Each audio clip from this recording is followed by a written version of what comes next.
జీవితమంతా ఒక పూల పాన్పుల చాలా సాఫీగా సాగిపోతుందనుకుంటాం కదా. అదే కదా. కష్టాలు, అడ్డంకులు అనేవి ఆ వ్యక్తి దరిదాపుల్లో కూడా రాలేవనుకుంటాం. జ్యోతిష్య శాస్త్రంలో కూడా గ్రహాలు ఉచ్చస్థితిలో అంటే అత్యున్నత పతాక దశలో ఉండటాన్ని మనం ఇలాగే ఊహిస్తాం. బహుశా ఉచ్చగ్రహాలు అంటే అదృష్టాన్ని దోసిళ్లతో ఇచ్చే విఐటి పాస్ లాంటివి అని అందరి ఫీలింగ్. కరెక్ట్. సరే, ఈరోజు ఈ లోతైన విశ్లేషణలో దీని కాస్త విడమర్చి చూద్దాం. ఎందుకంటే ఒక వ్యక్తి జాతక చక్రంలో 1 కాదు 2 కాదు, ఏకంగా 5 గ్రహాలు ఉచ్చస్థితిలో ఉన్నాయి. పైగా తాను పుట్టిన అసలు స్థానంలోనే అంటే లగ్నంలోనే స్వక్షేత్రంలో ఉన్న గ్రహం కూడా తోడైంది. అబ్బా, 5 గ్రహాల! మన సాధారణ లెక్కల ప్రకారం చూసుకుంటే ఈ వ్యక్తి జీవితం అద్భుతమైన రాజభోగాలతో ఎలాంటి కష్టాలు దరిచేరకుండా గడిచిపోవాలి. కాని వాస్తవానికి ఆ జీవితంలో 14 ఏళ్ల పాటు కఠినమైన అరణ్యవాసం, ప్రాణానికి ప్రాణమైన భార్య దూరం కావడం జరిగాయి. ఎన్నో ఏళ్లుగా ఎదురుచూసిన సింహాసనం చేజారిపోవడం, ఆపై భయంకరమైన యుద్ధం చోటు చేసుకున్నాయి. మనమిక్కడ మాట్లాడుకుంటున్నది సాక్షాత్తు ఆ శ్రీరామచంద్రుని జాతకం గురించి. ఇక్కడ అత్యంత ఆకర్షణీయమైన విషయమేమిటంటే, జ్యోతిష్య శాస్త్రంలో ఉచ్చస్థితి లేదా గ్రహం పీక్ స్టేజ్లో ఉండటం అనగానే అది ఎప్పుడూ కేవలం భోగభాగ్యాలనే ఇస్తుందన్నది ఒక పెద్ద అపోహ అండి. ఓ, అంటే అది నిజం కాదంటారా? అవును. ఉచ్చస్థితి అంటే ఒక గ్రహం తన సహజ తత్వాన్ని, తన మూల లక్షణాన్ని 100% అత్యంత బలంగా ప్రదర్శించడం. ఒకవేళ ఆ బలంగా ఉన్న గ్రహాలు పాపగ్రహాలు అయితే, అంటే సహజంగానే కఠినమైన నియమాలను విధించే గ్రహాలు అయితే, ఆ బలం జీవితాన్ని పూలపాన్పుకు బదులు ఒక నిరంతర పోరాటంగా మారుస్తుంది. అర్థమైంది. ఎస్విఎస్ఎన్ రాజు గారు అందించిన శాస్త్రీయ జ్యోతిష విశ్లేషణ, అలాగే వాల్మీకి రామాయణంలోని ఆధారాలను తీసుకుని ఈరోజు మనం చర్చించబోయేది ఇదే. ఆ జననకాల గ్రహస్థితులు ఒక అవతార పురుషుడి జీవితంలో కష్టాలను ఎలా పరిచయం చేశాయో మనం విశ్లేషిద్దాం. ఖచ్చితంగా. ఈ కష్టాలు, పోరాటాల గురించి మాట్లాడే ముందు అసలు ఈ మొత్తం కథకు మూలమైన ఆ గొప్ప వ్యక్తిత్వానికి పునాది ఎక్కడ పడిందో జనన సమయం ద్వారా తెలుసుకోవాలి. అవును. ఆధారాల ప్రకారం త్రేతాయుగంలో చైత్రమాసం శుక్లపక్షం నవమి తిథి నాడు పునర్వసు నక్షత్రం 4వ పాదంలో శ్రీవాముని జననం జరిగింది కదా. అప్పుడున్న లగ్నం కర్కాటక లగ్నం. ఒక వ్యక్తి ప్రపంచాన్ని చూసే కోణాన్ని, ఆ వ్యక్తి మూల స్వభావాన్ని ఈ లగ్నమే నిర్ణయిస్తుంది. ఈ కర్కాటక లగ్నంలోనే తన సొంత ఇంట్లో అంటే స్వక్షేత్రంలో చంద్రుడున్నాడు. ఇక 1వ ఇంట్లోనే అంటే లగ్నంలోనే పుష్యమి నక్షత్రంలో ఉచ్చస్థితిలో గురువున్నాడు. ఇది వింటుంటే ఒక బ్రహ్మాండమైన అత్యంత ఎత్తైన భవనానికి ఎంతో దృఢమైన స్వచ్ఛమైన పునాది వేసినట్లుగా అనిపిస్తోంది. నిజమే. దీన్ని చాలా సులభంగా అర్థం చేసుకోవాలంటే కర్కాటక లగ్నమనేది అత్యంత సున్నితమైన, ఇతరుల పట్ల దయ, జాలి, ధర్మబద్ధమైన ఆలోచనలు కలిగిన రాశి. ఆ రాశికి అధిపతి చంద్రుడు. అంటే మనస్సుకు కారకుడు కదా చంద్రుడు. అవునండి. ఆ చంద్రుడు తన సొంత ఇంట్లోనే తనకిష్టమైన వాతావరణంలో ప్రశాంతంగా ఉన్నాడు. దీనికి తోడు జ్ఞానానికి, ధర్మానికి, మార్గదర్శకత్వానికి ప్రతీకైన గురుగ్రహం అదే ఇంట్లో ఉచ్చస్థితిలో అంటే తన అత్యున్నత శక్తితో ఉన్నాడు. అద్భుతం. ఒక స్వచ్ఛమైన మనస్సుకు అత్యున్నతమైన ధర్మం తోడైందనమాట. ఇదంతా దేన్ని సూచిస్తోంది? జ్యోతిష్య పరిభాషలో ఈ కలయికనే అత్యంత బలమైన గజకేసరి యోగమంటారు. అలాగే గురువు కేంద్రంలో అదేనండి లగ్నంలో ఉచ్చస్థితిలో ఉండటం వల్ల పంచమహాపురుష యోగాలలో ఒకటైన హంసయోగం కూడా ఏర్పడింది. ఓహో, అంటే 2 పెద్ద యోగాలు ఒకేసారి పునాదిలోనే పడ్డాయి. కరెక్ట్. ఇది కేవలం ఏదో పేరుకు యోగం కాదు. ఇది మనిషికి ఒక విచ్ఛిన్నం కాని నైతిక దిక్సూచిని ఇస్తోంది. అంటే ఆయనకు మర్యాదా పురుషోత్తముడు అనే పేరు రావడానికి అపారమైన సహనం, శాంత స్వభావం, పితృవాక్య పరిపాలన లాంటి గుణాలు రావడానికి ఇదొక సాఫ్ట్వేర్ కోడ్లాగా పనిచేసిందనమాట. సరిగ్గా చెప్పారు. పునాది బలంగా ఉంటేనే కదా ఆ పైన జీవితం మోపే ఎంతటి భారాన్నైనా మోయగలిగేది. ఎన్ని తుఫానులు వచ్చినా, పరిస్థితులు ఎంత ప్రతికూలంగా మారినా తన ధర్మాన్ని వీడకుండా నిలబడగలిగే మానసిక స్థైర్యాన్ని ఆ గురువు మరియు చంద్రుల కలయికే అందించింది. అది నిజంగా అద్భుతం. కానీ నా ప్రశ్న ఏమిటంటే, వ్యక్తిత్వం అంత గొప్పగా ఉన్నప్పుడు, పునాది అంత పవిత్రంగా ఉండి అందరి మన్ననలు పొందుతున్నప్పుడు జీవితంలో ఆ అల్లకల్లోలం ఎక్కడ్నుండి వచ్చింది? ఇక్కడే మనం కేంద్రస్థానాల్లో ఉన్న పాపగ్రహాల ఘర్షణ గురించి మాట్లాడుకోవాలి. రేపు ఉదయం పట్టాభిషేకం అనగా రాత్రికి రాత్రి అడవుల పాలు ఎందుకు కావాల్సొచ్చింది? దానికి సమాధానం ఈ ఘర్షణలోనే వెతకాలి కదా. 4వ ఇంట్లో అంటే తులారాశిలో విశాఖ లేదా స్వాతి నక్షత్రంలో శని ఉచ్చస్థితిలో ఉన్నాడు. అవును, దీనివల్ల శశయోగం అనే మరో మహాపురుష యోగం ఏర్పడిందని చెబుతారు. ఒక్క నిమిషం ఆగండి, ఇది నాకు ఏమాత్రం అర్థం కావడం లేదు. శని తన ఉచ్చస్థితిలో అంటే పీక్ పవర్లో ఉన్నాడు. 4వ ఇండ్లనేది సుఖానికి సింహాసనానికి సంబంధించింది కదా. కరెక్టే, మామూలుగా అయితే అలాగే ఆలోచిస్తాం. అలాంటప్పుడు తన అత్యున్నత శక్తితో ఉన్న గ్రహం ఆ సింహాసనాన్ని ఎటువంటి అడ్డంకులు లేకుండా కట్టబెట్టాలి కదా. దానికి బదులు 14 ఏళ్ల అరణ్యవాసాన్ని ఎలా ఇస్తుంది? ఇది వింటుంటే నాకొక విచిత్రమైన ఉదాహరణ గుర్తొస్తోంది. చెప్పండి. ఒక అత్యంత వేగంగా వెళ్లే హై పర్ఫార్మెన్స్ స్పోర్ట్స్ కారును స్టార్ట్ చేసి యాక్సిలరేటర్ గట్టిగా తొక్కుతూనే మరోవైపు హ్యాండ్ బ్రేక్ వేసి నడిపినట్లుగా ఉంది. ఒకవైపు ఎంతో శక్తి, మరోవైపు ముందుకు వెళ్లకుండా ఆపేస్తున్న అవరోధం. అబ్బా, ఆ స్పోర్ట్స్ కారు పోలిక ఇక్కడ చాలా ఖచ్చితంగా సరిపోతుంది. ఆ వైరుధ్యాన్ని అర్థం చేసుకోవాలంటే మనం గ్రహాల మూల స్వభావాన్ని విడమర్చి చూడాలి. జ్యోతిష్య శాస్త్రంలో 4వ ఇల్లు తల్లి, ఇల్లు, సుఖం, సింహాసనానికి కారకత్వం వహిస్తుంది. అవును, ఇక్కడ శని ఉచ్చస్థితిలో ఉన్నాడు కదా. కాని శని దేనికి ప్రతీక? శని ఒక కఠినమైన ఉపాధ్యాయుడు, క్రమశిక్షణను అమలు చేసే ఒక మిలిటరీ జనరల్ లాంటివాడు. వైరాగ్యానికి, సన్యాసానికి, కష్టాలకు, శ్రమకు కారకుడు శని. అలాంటి ఒక పాపగ్రహం సుఖాలను ఇచ్చే 4వ ఇంట్లో పూర్తి బలంతో కూర్చుంటే ఏమవుతుంది? ఓహో, అంటే ఒక కఠినమైన మిలిటరీ అధికారిని తీసుకెళ్లి అత్యంత విలాసవంతమైన రిజార్ట్లో కూర్చోబెట్టినట్లు అవుతుందన్నమాట. ఆ రిజార్ట్లోని విలాసాలను ఆయన ఆస్వాదించడు సరికదా, అక్కడున్న వారికి కూడా కఠినమైన నియమాలు విధిస్తాడు. ఇదే అసలైన విశ్లేషణ. శని బలంగా ఉన్నాడు కాబట్టే ఆయన సింహాసనాన్ని, రాజభోగాలను, కన్న తల్లిని వదిలి 14 ఏళ్లు కఠినమైన అరణ్యవాసం అంటే ఒక సన్యాసిలాంటి జీవితం గడపాల్సి వచ్చింది. శని ఉచ్చస్థితిలో ఉండటమంటే ఇక్కడ కష్టాలు ఉచ్చస్థితిలో ఉన్నాయని అర్థం. నిజంగా ఇది ఊహించని కోణం. అంతేకాదు, జ్యోతిష్యంలో గ్రహాలకు దృష్టి ఉంటుంది. 4వ ఇంట్లో ఉన్న శని తన 7వ దృష్టితో నేరుగా దశమస్థానాన్ని అంటే 10వ ఇంటిని చూస్తున్నాడు. 10వ ఇంటూ రాజస్థానం, వృత్తిస్థానం.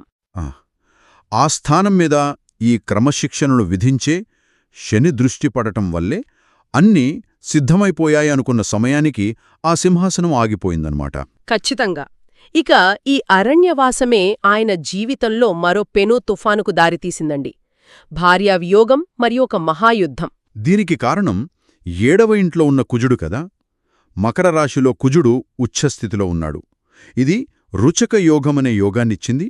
ఇక్కడ కూడా అదే లాజిక్ పనిచేస్తోందని నాకనిపిస్తోంది. ఎలాగో వివరించండి. 7వ ఇల్లు అనేది వివాహ జీవితాన్ని, భార్యను సూచిస్తుంది. ఆ స్థానంలో యుద్ధాలకు, అగ్రెషన్కు, రక్తపాతానికి కారకుడైన కుజుడు ఉచ్ఛస్థితిలో ఉండటం ఇదెలా ఉందంటే ఒక రొమాంటిక్ క్యాండిల్ లైట్ డిన్నర్ జరుగుతున్న ప్రదేశంలోకి పీకల దాకా ఆయుధాలు ధరించిన ఒక సైన్యాధ్యక్షుణ్ణి తీసుకొచ్చి కూర్చోబెట్టినట్లుంది. అక్కడ ప్రేమ ఎలా నిలబడుతుంది? అద్భుతంగా చెప్పారు. అందుకే దీన్ని జ్యోతిష్యంలో తీవ్రమైన కుజదోషమంటారు. వివాహస్థానం ఎంతో సున్నితమైనది. అక్కడ దూకుడు స్వభావమున్న కుజుడు, అందులోనూ తన పీక్ పవర్లో ఉన్నప్పుడు ఆ బంధంలో ఏదో ఒక రూపంలో దూరాన్ని లేదా వియోగాన్ని తీసుకువస్తాడు.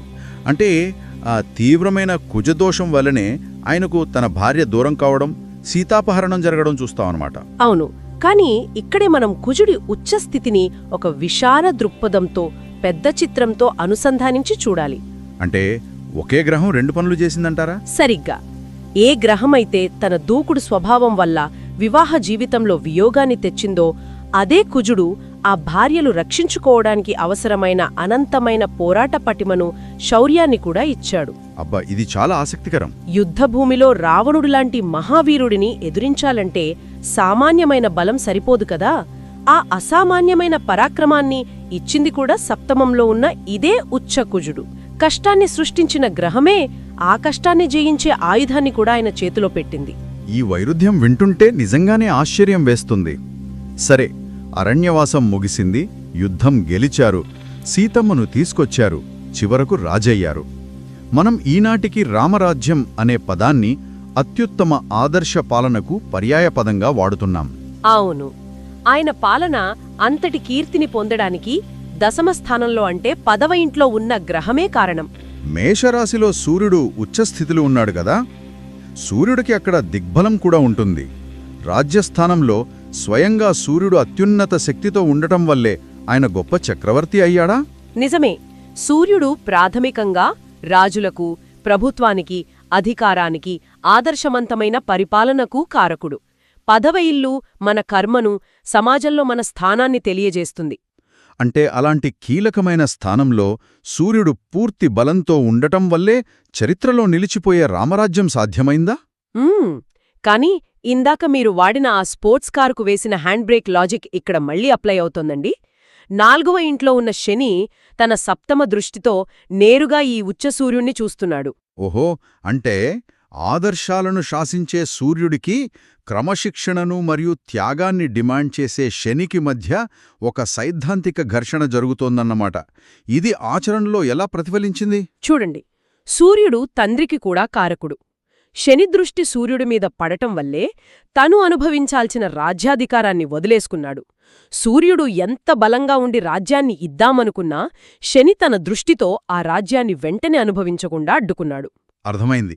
కేవలం ధర్మం కోసం, ఒక నియమం కోసం రాజ్యాన్ని వదిలేయడం వెనుక ఈ సూర్య-శని ఘర్షణ స్పష్టంగా కనబడుతోంది. అధికార దర్పం కన్నా నైతికతే గొప్పదని ఆ గ్రహస్థితి ఆయన చేత నిరూపింపజేసింది కదా. అవునండి. ఇక 9వ ఇంట్లో ఉన్న ఉచ్చ శుక్రుడు గురించి మాట్లాడుకుందాం. మీనరాశిలో శుక్రుడు ఉచ్చస్థితిలో ఉన్నాడు. 9వ ఇల్లు అంటే భాగ్యస్థానం, ధర్మస్థానం. శుక్రుడు అనగానే మనకు భార్య, ప్రేమ, రొమాన్స్, విలాసాలు గుర్తొస్తాయి. త్రేతాయుగంలో ముఖ్యంగా రాజులకు బహుభార్యత్వం అనేది ఆ కాలపు సాధారణ ఆచారం. కాని ఆయన మాత్రం ఏకపత్నివ్రతుడిగా ఎందుకు మిగిలిపోయారు? ఈ శుక్రుడి పాత్ర అందులో ఏమిటి? మంచి ప్రశ్న. శుక్రుడు ప్రేమకు కారకుడే, కాని ఆ శుక్రుడు ఏ రాశిలో ఉన్నాడన్నది ముఖ్యమండి. మీనరాశి జలతత్వ రాశి, పైగా మోక్షకారక రాశి. జ్యోతిష్య శాస్త్రంలో మీనరాశిలో ఉన్న శుక్రుడు అత్యంత పవిత్రమైన, భౌతిక అవసరాలకు అతీతమైన ప్రేమను సూచిస్తాడు. అంటే స్వచ్ఛమైన, నిస్వార్థమైన ప్రేమ అన్నమాట. కరెక్ట్. ప్రేమ అంటే కేవలం వ్యామోహం కాదు, అది ఒక ఆరాధన అని చెప్పే స్థానమది. అది 9వ ఇల్లు అంటే ధర్మస్థానం కూడా కావడంతో ఆయన ప్రేమ ఒక ధర్మబద్ధమైన నియమంగా మారిపోయింది. తన జీవితాంతం సీతమ్మవారిపైనే అంకితభావంతో ఉండటానికి ఈ మీనరాశి శుక్రుడే మూలకారణం. అబ్బా, ఎంత గొప్ప విశ్లేషణ! ఇప్పటివరకు మనం సూర్యుడు, చంద్రుడు, గురువులాంటి గ్రహాల గురించి మాట్లాడుకున్నాం. కాని ఈ జాతకంలో ఛాయాగ్రహాలైన రాహుకేతువుల పాత్ర గురించి విశ్లేషించడం చాలా ముఖ్యం అనిపిస్తోంది. ఖచ్చితంగా. అలాగే 11వ ఇంట్లో ఉన్న బుధుడు వృషభరాశిలో రోహిణీ నక్షత్రంలో ఉండటం కూడా గమనించాలి. అవును. ఒక పక్క రామరాజ్యం లాంటి ఆదర్శాలున్నా మరోపక్క రాక్షస సంహారం లాంటి భయంకరమైన హింస కూడా జరిగింది గదా. ఇక్కడ రాహుకేతులు ఎలాంటి ఫలితాలనిచ్చాయి? 6వ ఇంట్లో అంటే ధనుసు రాశిలో రాహు ఉన్నాడు. 6వ ఇల్లు అంటే శత్రువులు, రోగాలు, అప్పులను సూచించే ఇల్లు. సాధారణంగా రాహు పేరు వింటేనే భయపడతారు కదా. అవును. మరి ఇక్కడ రాహు ఆయనకెలా సహాయపడ్డాడు? 6వ ఇల్లు, 11వ ఇల్లు లాంటి వాటిని జ్యోతిష్యంలో ఉపచయ స్థానాలు అంటారు. ఉపచయ స్థానాల్లో పాపగ్రహాలుంటే అవి చాలా అద్భుతమైన ఫలితాలనిస్తాయి. ఎందుకంటే అవి సమస్యలను ఎదుర్కొనే పోరాట పటిమనిస్తాయి. 6వ ఇంట్లో రాహు ఉండటం వల్ల ఒక శక్తివంతమైన శత్రుహంతక యోగం ఏర్పడింది. వావ్! అంటే దీన్ని ఒక కోవర్ట్ ఆపరేషన్ చేసే బ్లాక్ ఆప్స్ టీమ్ లాగా భావించవచ్చా? బయటకు కనిపించే ఆయన పవిత్రమైన పునాది ఎంతో ధర్మబద్ధంగా ఉన్నా తెర వెనుక శత్రువులను అత్యంత నిర్దాక్షిణ్యంగా మట్టుపెట్టడానికి ఈ రాహువు ఒక రహస్య ఆయుధంలా పనిచేశాడన్నమాట. ఖచ్చితంగా. ఒక రావణాసురుడు లాంటి మాయావిని, మహాబలాఢ్యుడిని ఎదిరించాలంటే కేవలం ధర్మసూత్రాలు మాత్రమే సరిపోవు కదా. దానికి వ్యూహం కావాలి. మాయను మాయతోనే ఛేదించే ఒక తీవ్రమైన శక్తి కావాలి. 6వ ఇంట్లో ఉన్న రాహువు ఆయనకు సరిగ్గా ఆ వ్యూహాత్మక శక్తినే ఇచ్చాడు. అవును. తన లక్ష్య సాధనకు అడ్డు వచ్చిన శత్రువులను సంహరించడానికి రాహువు ఆయనకు అతిపెద్ద అస్త్రంగా మారాడు. మరి కేతువు విషయానికి వస్తే మిథున రాశిలో 12వ ఇంట్లో కేతు ఉన్నాడు. 12వ ఇల్లు అంటేనే ముగింపు లేదా మోక్షానికి సంబంధించిన స్థానమని విన్నాను. అవునండి. జీవిత చక్రంలో 12వ ఇల్లు అంతిమ దశను సూచిస్తుంది. కేతువు స్వయంగా మోక్షకారకుడు. అలాంటి కేతువు మోక్షస్థానంలో ఉండటమనేది ఒక ఆత్మ యొక్క ఉత్కృష్టమైన ప్రయాణానికి ముగింపును సూచిస్తుంది. ఓ అంటే ఆ కేతువు ప్రభావం వల్లే శ్రీరాముని అవతార పరిసమాప్తి ఎంతో ప్రశాంతంగా జరిగిందంటారా? అవును, సరియు నదిలో జలసమాధి ద్వారా ఒక పరిపూర్ణమైన వైరాగ్యంతో ఎలాంటి లౌకిక బంధాలకు కట్టుబడకుండా అత్యంత మోక్షమార్గంలో జరిగింది. ఈ మొత్తం ప్రయాణం వింటుంటే ఒక అద్భుతమైన నవల చదివినట్లుంది. మనుషులను భయపెట్టే రాహు కేతువులు ఆయన లక్ష్య సాధనకు ఆయుధాలుగా, మోక్షానికి దారులుగా మారాయి. నిజమే. కేంద్రాల్లో ఉన్న ఉచ్చగ్రహాలు ఒకరినొకరు చూసుకుంటూ ఆయన జీవితంలో వేసిన ప్రతి అడుగును ఒక పోరాటంగా మార్చాయి. సింహాసనం ఎదురుగా ఉన్నా వెంటనే ఎక్కనివ్వలేదు. అత్యంత ప్రేమించే భార్యని ఇచ్చినా ఆమె కోసం మహాయుద్ధం చేసేలా చేశాయి. భగవంతుడే మానవ మాతృడుగా ఈ భూమిపైకి వస్తే గ్రహాలు తమ నియమాలను ఆయనకైనా సరే తప్పకుండా అమలు చేశాయని అర్థమవుతోంది. ఆ పోరాటాలను ఆయన స్వీకరించిన తీరే ఈ జాతకంలోని అసలైన సారాంశమండి. గ్రహాలు కష్టాలను సృష్టించి ఉండవచ్చు, కాని వాటిని ఆయన ఎలా ఎదుర్కొన్నాడు? చిరునవ్వుతో, ఎలాంటి ఫిర్యాదు లేకుండా, ఎక్కడా ధర్మం తప్పకుండా ఎదుర్కొన్నాడు. దీనికి కారణం మనం మొదట్లో మాట్లాడుకున్న లగ్నంలో ఉన్న ఆ బలమైన గురుచంద్రుల పునాదే కదా. కరెక్ట్. జీవితమిచ్చే ఒత్తిడిని గ్రహాలు నిర్ణయిస్తే ఆ ఒత్తిడిని ఎలా జయించాలో ఆయన లగ్నం నిర్ణయించింది. ఈ మొత్తం విశ్లేషణను ఒకసారి మన ప్రస్తుత జీవితాలకు అన్వయించి చూస్తే మనందరం ఎప్పుడూ ఆ విఐపి పాస్ కోసమే వెతుకుతూ ఉంటాం కదా. మంచి జాతకముంటే, మంచి గ్రహస్థితులుంటే కష్టాలే రావని, అదృష్టం తలుపు తడుతుందని ఆశిస్తాం. అవును, చాలామంది అలాగే భావిస్తారు. కాని ఒక అవతార పురుషుడి జీవితమే మనకొక జేదు నిజాన్ని తెలియజేస్తోంది. ఉచ్చగ్రహాలు, అత్యున్నత యోగాలు ఉన్నా సరే కష్టాలు రాకుండా ఆపలేవు. అవి కష్టాలను ఎదుర్కొనే సామర్థ్యాన్ని మాత్రమే ఇస్తాయి. ఇది మనందరం ఆలోచించాల్సిన ఒక ముఖ్యమైన విషయాన్ని లేవనెత్తుతోంది. అదేంటో చెప్పండి. జీవితంలో అసలు కష్టాలే రాకుండా ఒక కవచంలా కాపాడుకుంటూ బతకడం అదృష్టమా? లేక ఎలాంటి కష్టాలు ఎదురైనా, తుఫానులు చుట్టుముట్టినా, దారులన్నీ మూసుకుపోయినా సరే వాటిని చిరునవ్వుతో ఎదుర్కొనేంత మానసిక స్థైర్యాన్ని, ధర్మాన్ని నిలబెట్టుకునే శక్తిని కలిగి ఉండటమే నిజమైన అదృష్టమా? భగవంతుడికే గ్రహాల రాపిడి తప్పనప్పుడు ఆ రాపిడిని తప్పించుకోవాలని చూడటం కన్నా ఆ రాపిడికి తట్టుకుని వజ్రంలా మెరవడానికి సిద్ధపడటమే అసలైన విజయం కావచ్చు. మరో ఆసక్తికరమైన అంశంతో మళ్ళీ కలుద్దాం.